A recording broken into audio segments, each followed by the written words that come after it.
오늘 본문 말씀을 보면 마치 지금의 대한민국의 수많은 사람들이 느끼는 막막함을 이스라엘 백성들도 겪게 되었음을 보게 됩니다. 아니 어찌 보면 그들은 더 절박한 상황 속에, 더 긴급한 상황 속에 놓여 있음을 우리는 볼 수 있죠.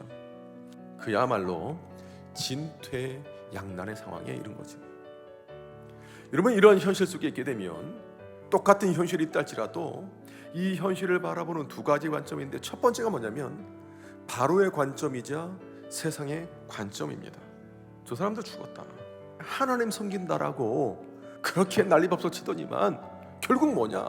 그렇게 살아봐야 돌아오는 것은 괴로움뿐이지. 바로 그게 바로의 관점이고 세상의 관점이라는 거예요. 똑같은 현실 속에서 다르게 반응을 보이는 사람이 있습니다.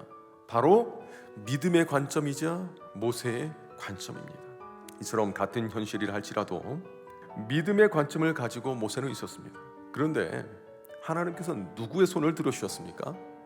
세상의 관점을 가진 사람입니까? 믿음의 관점을 가진 사람입니까? 믿음의 관점. 모세의 손을 하나님께서 들어주셨어요.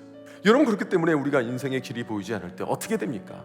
길을 내시는 하나님을 믿음의 눈으로 바라보고 선포하라. 길을 내시는 하나님을 믿음의 눈으로 바라보는 거예요. 모세와 이스라엘 백성들에게는 길이 보이지 않았습니다. 그런데 하나님께서는 이미 홍해 바다 밑에 길을 예비해 놓고 계셨습니다.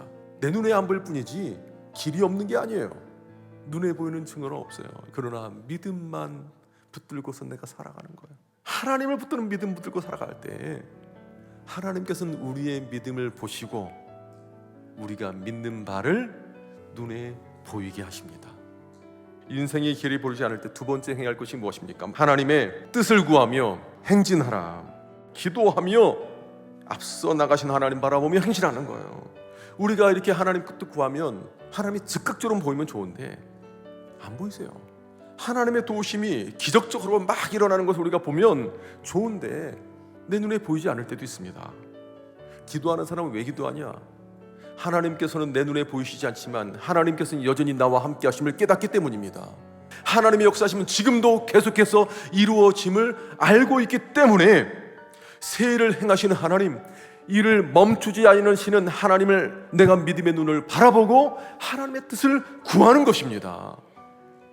성경을 보면 모세뿐만 아니라 수많은 믿음의 선진들이 이와 같은 어려움을 당기기도 했습니다. 마치 벼랑 끝에 몰려서 길이 보이지 않는 것처럼 느낀 사람도 있어요. 여러분, 요셉을 보십시오. 다윗을 보십시오. 다니엘을 보십시오. 에스더를 보십시오. 그들의 인생 가운데 하나같이 길이 보이지 않았어요.